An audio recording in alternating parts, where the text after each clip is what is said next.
Halo, selamat sore Bapak Ibu semua. Selamat datang ya di webinar rutin kita. Hari ini kita akan bahas terkait strategi trading ya di bear market. Nah, jadi memang sudah jelas ya bahwa kita ini sedang dalam kondisi bear market ya untuk jangka menengah ya. Kita bilang ini jangka menengah karena kalau kita lihat secara jangka panjang sebenarnya IHSG itu masih naik-naik aja gitu. Memang untuk jangka menengah ya kita itu dalam bear market. Ya, strukturnya sangat jelas. Ya, kalau kita lihat di sini strukturnya itu seperti ini. Dia turun, naik, buat lower high, terus dia buat lower low, lower high, di sini lower low, lower high, di sini dia mau buat lower low yang baru. Targetnya sampai mana? Kira-kira kalau penurunan ini valid ya, maka target penurunan selanjutnya untuk ISG itu bisa turun sampai di 6.300-an. Kalau andaikan dia tembus nih. Nah, jadi targetnya itu di sini 6.360-an untuk ISG kita. Target pertama sebenarnya kalau andaikan dia turun nih, dia valid turun untuk ISG dan secara weekly dia ketembus nih, ketembus weekly-nya nih. Ini kan MA200 weekly nih, ini bakal ketembus dan besok kita mungkin bakal lihat ya di minggu selanjutnya kita bakal lihat dia akan nyentuh level supportnya di 6.600 ya, 6.600 atau 6.500 di bawahnya. Kalau itu tertembus juga, maka kita akan pergi ke 6.300 ya 6.300-an nih di sini. Yang mana merupakan area imbalance. Merupakan area imbalance daripada IHSG. Nah, kalau andaikan dia turun ke 6.300-an, ada potensi dia bakal rebound. Apalagi kalau kita lihat memang ya IHSG itu sebelumnya memang sudah pernah turun Bapak Ibu. Sudah pernah turun seperti ini.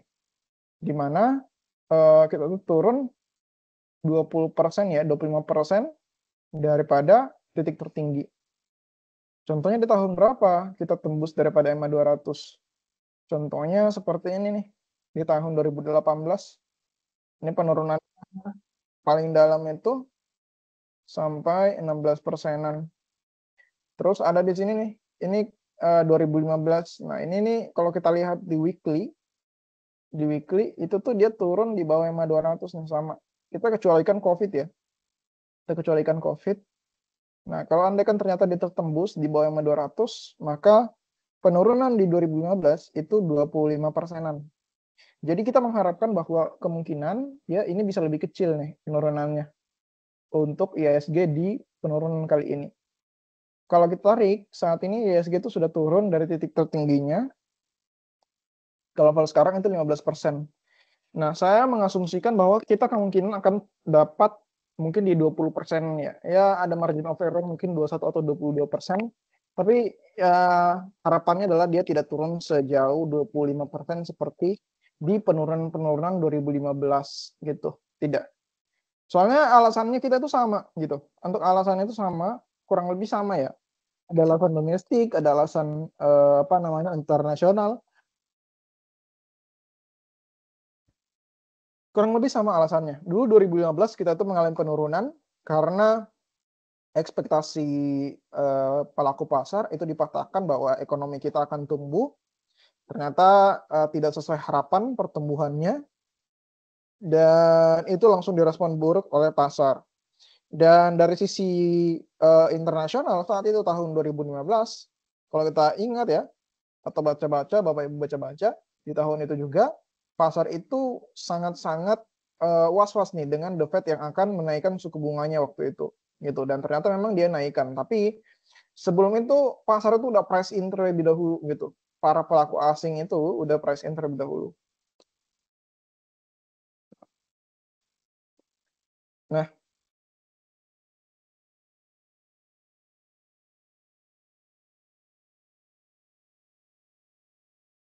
Nah, jadi kira-kira begitu targetnya. Dia akan ke bawah di sini. Nah, kalau kita lihat ISG di sini, kalau andaikan dia turun ternyata betulan dari 20%, 20%-an, itu ke bawah sini itu juga 20% nih. Hampir 20% gitu ke Fibonacci-nya. Gitu. Ya, berarti ke 6.300-an gitu kalau dia turun nih. Nah, jadi buat Bapak Ibu sekarang ini bagaimana strateginya? Strateginya itu sebenarnya simpel. Bapak Ibu semuanya hati-hati, wait and see, cari saham-saham yang saat ini tidak inline dengan IISG. Maksudnya apa? Kalau andaikan IISG turun, dia tidak memberikan saham itu tidak masuk dalam pemberian bobot yang tinggi. Maksudnya apa? Kalau andaikan dia bobotnya tinggi kepada IISG, maka berarti dia akan menyumbang besar nih nanti kemungkinan. Contohnya kayak apa? Kayak BBRI, Brand dan lain sebagainya, ya. Itu adalah saham-saham yang inline dengan IISG karena mereka lah yang memberi bobot untuk IISG. Nah, jadi carilah saham-saham yang tidak inline dengan IISG. Contohnya apa? Kayak contohnya nih,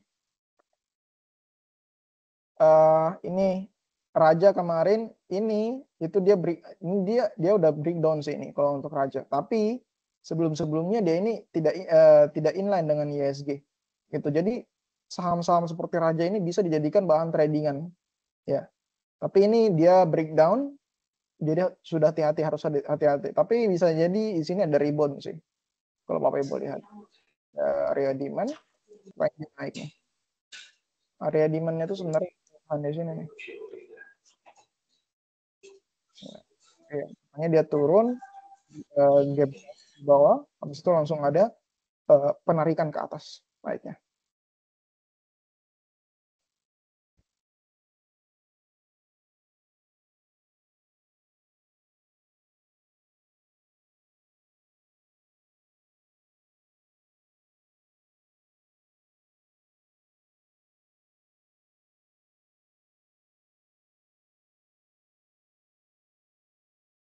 Nah, jadi saham-saham seperti Raja, saham-saham seperti ini itu harus kita cari Bapak Ibu gitu. Dan ini banyak sebenarnya kami sarankan ke grup Warkop ya. Ada banyak saham-saham seperti Raja ini gitu. Kayak contohnya hari ini itu coba kita lihat SCMA ya, baru-baru ini dikabarkan kita take profit di SCMA ya. Nah, ini saham-saham yang tidak inline dengan IISG. Kalau kondisinya seperti market bearish seperti ini ya, jangan cari-cari saham yang inline dengan IISG Bapak Ibu. Ya, jangan cari saham yang inline kecuali Bapak Ibu memang tujuannya untuk investasi gitu atau untuk mencari saham-saham yang memang terdiskon. Nah, maka tidak apa mencari saham-saham yang inline dengan IISG dan cari titik-titik balik gitu. Kayak misalnya nih IISG, oh Bapak Ibu udah tahu nih kalau IISG barusan akan rebound di saat dia ke 6.300. Maka Bapak Ibu jangan akumulasi dulu. Boleh akumulasi tapi pelan-pelan. Kayak misalnya Bapak Ibu rencana mau beli saham BMRI dengan modal 100 juta. Jangan langsung 50% dipakai atau bahkan 100%-nya, jangan gitu. Tapi akumulasi pelan-pelan. Kayak contohnya 5% aja, 5 juta atau 10 juta gitu. Secara pelan-pelan sampai dia mendekati 6.300 yang menjadi target utama daripada Bapak Ibu semua untuk IISG itu rebound. Kalau IISG memang ada tanda-tanda rebound, maka berarti saham-saham yang inline dengan IISG, BMRI ya, Big Four Banks, Brand dan lain sebagainya itu ada peluang semuanya gitu untuk rebound gitu. Jadi simpelnya seperti itu sebenarnya. Nah, contohnya kayak SCMA ini, SCMA kita udah take profit di Warkop saham itu 3%-an dan ada potensi lagi dia bahkan bisa tembus ke atas lagi nih untuk SCMA gitu. Nah, di Warkop itu ada banyak saham-saham yang dipantau Bapak Ibu. Ya, ada Toba juga ya. Toba kita lihat di sini. Nah, Toba ini dia mengalami penurunan tapi ada penurunannya ini bukan karena IISG, tapi memang aksi selling aja. Toba, nah ini Toba bisa dilihat seperti ini, dia breakout ke atas, retest, habis itu ada kemungkinan naik. Nah, cari saham-saham seperti ini Bapak Ibu. Ratu, nah Ratu juga tidak inline dengan IISG. Apalagi nih?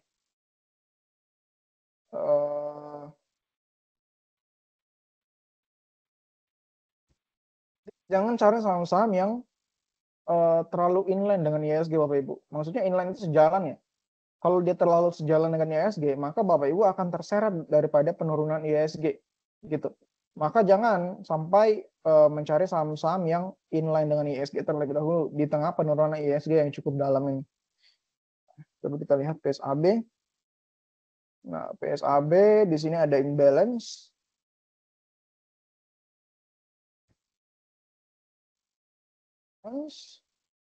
Di sini dia harusnya dia turun lagi nih sampai 240-an sebelum naik. Gitu. Kalau andai kan dia rebound. Karena di daerah sini juga nih 250-an sini adalah area resistannya juga. Resisten.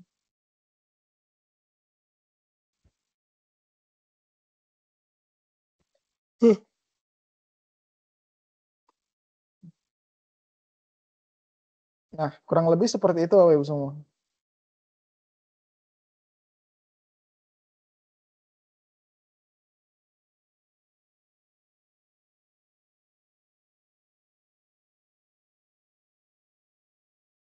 Nah, jadi untuk saat ini, kalau memang Bapak Ibu masih mau mencari peluang gitu, peluang buat trading itu masih akan terus ada, saya bilang, di IHSG. Tapi kalau memang tujuannya investasi, maka seperti yang saya bilang tadi, kayak contohnya nih BMRI gitu. BMRI ini kemarin mungkin siapa yang tanya ya, Ibu Fardila kalau nggak salah ada yang nanya kemarin terkait BMRI, apakah masih bisa turun?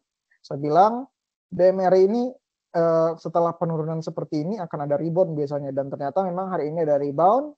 Cuma saya bilang kalau melihat IHSG yang turun itu dan ada potensi turun lebih dalam lagi, maka hati-hati nih untuk saham-saham yang inline, saham-saham yang banyak memberikan bobot kepada IHSG. Contohnya seperti Big Four Banks, Telkom, Asia, itu adalah saham-saham yang banyak memberikan bobot kepada IHSG. Kalau mereka turun, IHSG juga turun. Kalau mereka naik, IHSG juga kemungkinan naik. Gitu. Hari ini IHSG itu penurunannya mayoritas disumbang oleh saham-saham Pak PP, ya, Prajaga Pangestu yang gagal masuk di MSCI, gitu. Yang gagal masuk di MSCI. Seperti Brand, PT Erwa dan Cuan. Nah, jadi BMR ini memang ada potensi dia rebound dan ternyata memang rebound hari ini. Dan tapi menurut saya tetap aja Bapak Ibu harus hati-hati karena walaupun di sini kita tujuannya invest, kita tetap pelan-pelan masuknya. Tidak apa-apa kita dapat harganya rata-rata, walaupun mungkin bukan harga terbaik atau harga paling bawah, setidaknya kita bisa meminimalisir resiko gitu karena IHSG masih ada kemungkinan untuk turun gitu, kemungkinan untuk turun. Nah, cuma memang kalau kita lihat BMR ini udah di weekly 200 moving average ya. Yang mana kalau ini biasa kesentuh, biasanya dia akan rebound gitu, dia akan rebound. Cuma pernah nih ketembus di tahun 2019 ya, di tahun 2019, di tahun 2015 juga pernah ketembus tapi dia sideways sedikit doang di sini. Nah, jadi BMRI sebenarnya sudah layak pantau banget Bapak Ibu, sudah layak pantau. Kalaupun dia turun ya, asalkan kita tidak ada crash seperti tahun 2019 kayak Covid kemarin, saya kayaknya berpandangan untuk BMRI ya, itu masih apa namanya? Dia bisa sideways doang gitu. Kayak contohnya sidewaysnya seperti apa? Saya ambil contoh kalau andaikan saya gambar seperti ini nih. Ini. BMRI itu bisa kayak gini doang. Dia mungkin turun ke bawah ya, yang biru-biru ini ya.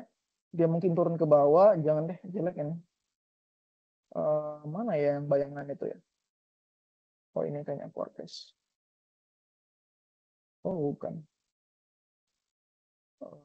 Oh ini ghost speed.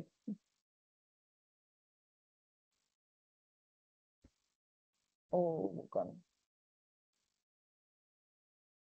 Oh dia. Nah jadi pandangan saya itu dia turun ke bawah, nah, terus dia mungkin akan sideways di sini, gitu. Dia akan sideways di sini si BMRI-nya gitu. Dia mungkin turun, tapi dia ada lebih ke arah sideways gitu. Gitu dia lebih ke arah sideways untuk BMRI. Karena sebelumnya juga kita pernah nih kasusnya sama seperti di tahun 2015.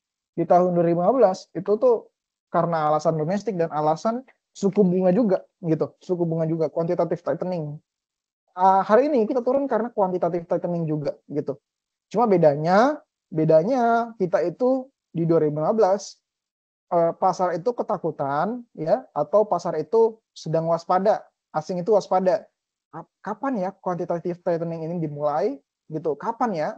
Nah, jadi mereka itu udah price in terlebih dahulu nih dari Mei, dari April gitu. Asing banyak yang keluar gitu dari April. Mereka price in. Walaupun ternyata suku bunga itu baru dinaikkan di akhir akhir 2015 Desember gitu. Desember kalau nggak salah. Ya, Desember itu baru suku bunga dinaikkan. Tapi ternyata saat itu BMRI dianggap udah murah dan langsung diakumulasi ya.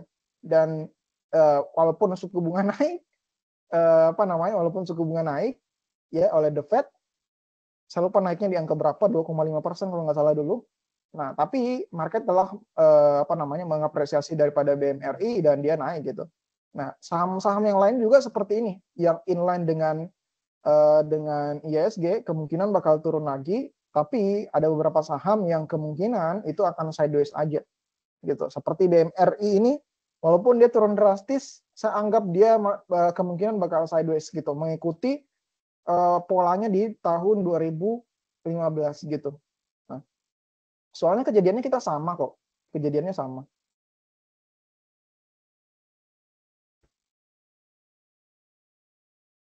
Nah, kira-kira seperti itu ya Bapak Ibu semua. Kalau andai kan ada yang ingin tanya terkait sahamnya, silahkan Bapak Ibu. Kita selesainya jam 4. Terkait hal itu, nanti besok saya akan bahas lebih dalam lagi nih di hari Sabtu gitu, di blog.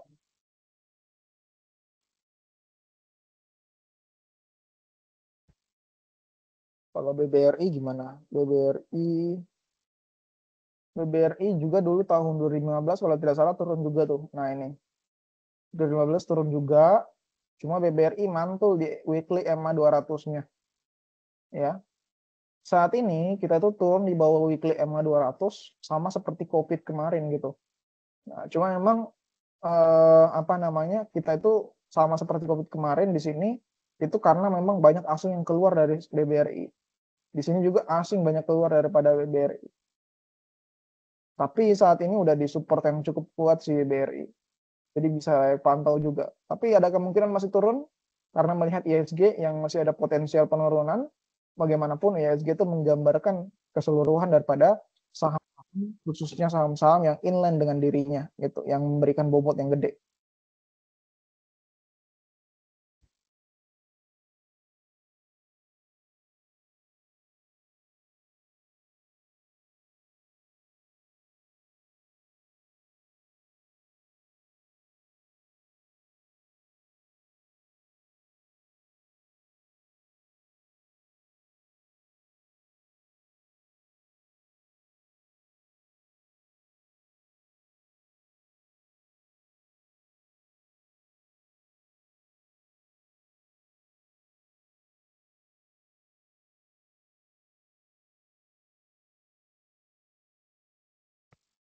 Nah, kira-kira seperti itu Bapak Ibu semua.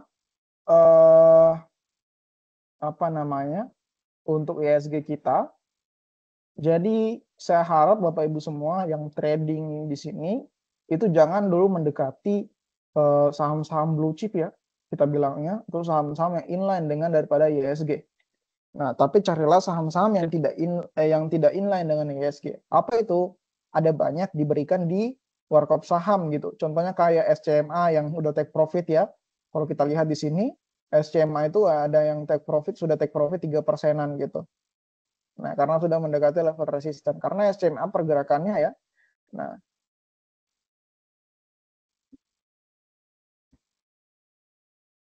terus ada apa lagi nih? Ya silakan yang dipantau itu ya Bapak Ibu.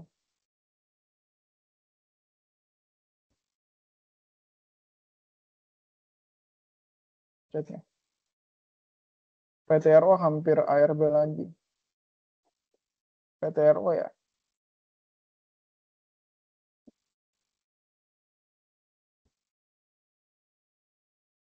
penurunan ya, karena apa namanya, dia gagal masuk MSCI. Sebenarnya alasannya itu sama ya Bapak Ibu. Saham-saham daripada Pak Prajogo ini sebenarnya 2 tahun ini agak kasihan gitu. 2023, 2024, 2024, 2025. 2024 kemarin dijegal masuk FTSE. 2025 ini lagi dijegal lagi untuk masuk di MSCI gitu. Karena kenapa? Sebenarnya ya karena apa namanya, Pak Prajogo ini itu dia nggak mau free float-nya itu gede gitu. Jadi free float-nya si apa namanya, saham-saham daripada Pak Prajogo ini kebanyakan kecil gitu. Kayak contohnya brand itu dikuasai 97%-nya hanya oleh beberapa pihak gitu. 97% sahamnya. Sedangkan free float-nya yang beredar di market itu tuh apa namanya, free float yang beredar di market itu hanya 3%-an gitu. Otomatis ya nggak bakal masuk MSCI ya, atau apa namanya, FTSE, karena investor asing itu nggak bodoh gitu. Mereka tahu kalau andaikan mereka masuk di saham seperti brand ya, dengan free float kecil seperti itu, harganya pasti pada naik gitu. Ya bayangin aja kayak gini Bapak Ibu, ya simpelnya kayak gini. Bayangin ada orang yang punya kue gitu 10 potong gitu. Tapi 9 potongnya itu dia kuasai sendiri gitu. Tapi satu potongnya boleh kita bagi-bagi rata. Otomatis itu kue itu bakal jadi sangat-sangat berharga nih, yang satu potong ini. Padahal 9-nya dia kuasai semua. Satu potong ini bakal jadi sangat-sangat berharga dan banyak orang yang pengen gitu. Karena kita cuma boleh miliki satu potong. Dan asing sebagai orang yang atau apa namanya, pihak saya bilangnya yang memiliki modal gede, dan kalau sampai brand masuk ke MSCI, maka mereka bakal mengkerek harganya naik gitu. Karena cuma berapa persen, 3% doang gitu. 3% doang, walaupun harganya brand saat ini udah di angka berapa gitu kan, itu tetap murah bagi mereka. Bagaimanapun sebenarnya di secara keseluruhan IHSG kita itu ini Bapak Ibu, apa namanya, dianggap sangat murah gitu. PBCA itu murah bagi asing, apalagi brand itu murah bagi asing. Mayoritas saham kita itu murah bagi asing. Karena pandangan asing, bagaimanapun di harganya kita di sini hanya kayak contohnya PTRO nih, ini 2.880. Bagi asing ini cuma berapa sen gitu, atau berapa dolar gitu. Tidak sampai $1 gitu harganya per lembar. Ini berbeda dengan saham-saham di US sana yang cukup mahal. Jadi memang apa namanya, pandangan asing atau perspektifnya asing kepada saham-sahamnya kita itu ya mayoritas adalah saham-saham yang murah gitu. Nah, mungkin cukup seperti itu untuk hari ini Bapak Ibu semua. Sampai jumpa di hari Sabtu besok. Sudah setengah jam sama Bapak Ibu semua. Saya rekap lagi bahwa Bapak Ibu saat ini jangan saham yang inline dengan IHSG, jangan cari saham-saham yang artinya sejalan dengan pergerakan IHSG. Artinya apa? IHSG saat ini sedang turun, jangan cari saham-saham yang trennya juga turun gitu. Atau saham-saham yang memiliki bobot gede kepada IHSG. Contohnya kayak BBRI atau Big Four Banks ya, seperti ASI, Brand, dan lain sebagainya. Itu memberikan bobot gede gitu. Nah, nanti saya akan berikan apa saja saham-saham, atau tinggal searching aja gitu di internet, saham-saham yang memiliki bobot gede kepada IHSG. Nah, itu nanti akan keluar tuh. Nah, kalau bobotnya gede kepada IHSG ada potensi penurunan, maka ada potensi penurunan juga buat sahamnya gitu, buat sahamnya. Nah, kira-kira seperti itu Bapak Ibu semua. Nah, mungkin cukup sampai sini. Sekian dari saya. Saya Arya Satriawan. Sampai ketemu di webinar offline nanti Bapak Ibu semua. Sehat selalu, cuan selalu Bapak Ibu semua. Selamat sore.